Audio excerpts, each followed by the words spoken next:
দেশটাকে সংস্কার করো, চারিদিকে কি আওয়াজ উঠেছে।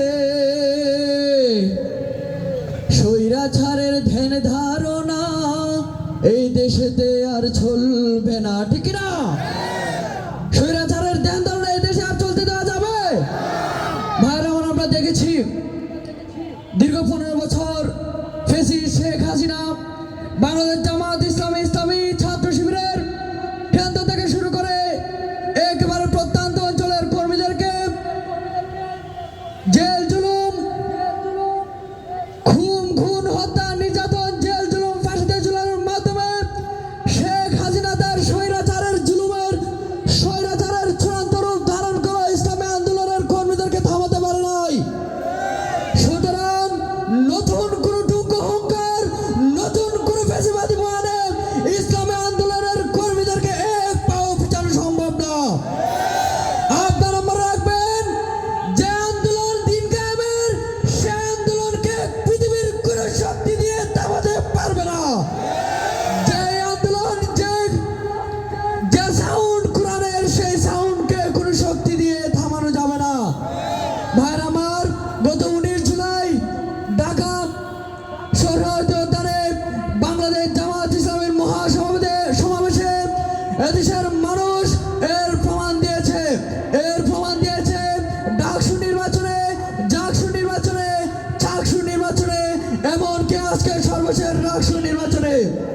সুতরাং আপনারা মনোবল হারাবেন না।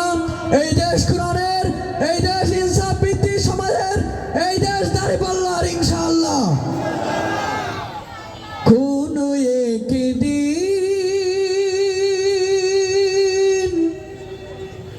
এ দেশের আকাশে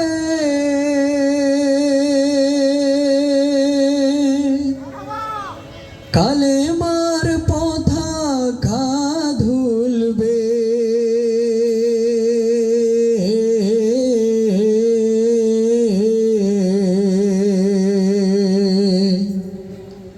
সেদিন সবাই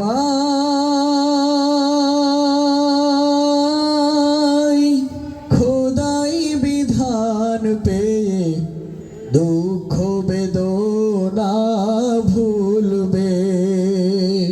কোন একদিন সেদিন আর রবে না হাহাকার, অন্যায় জুলুম অবিচার।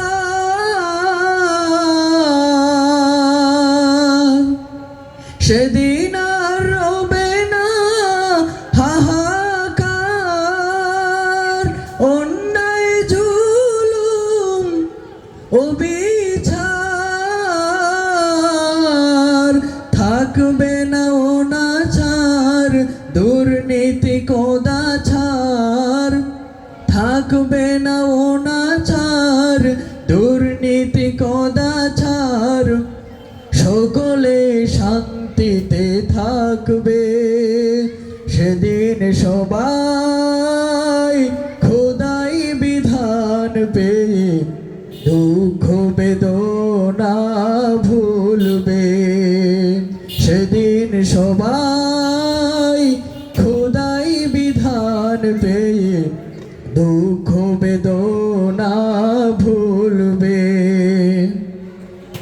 একাকিনী রমণী নির্জনে হেঁটে যাবে, কোনো জন কটু কথা কবে না। কোনদিন পথে ঘাটে ধন সম্পদের মুখে খুনার রাহাজানি রবে না। সেই দিন আর নয় বেশি দূরে, সেই দিন আর নয় বেশি দূরে। আর কিছু পথ গেলে মিলবে।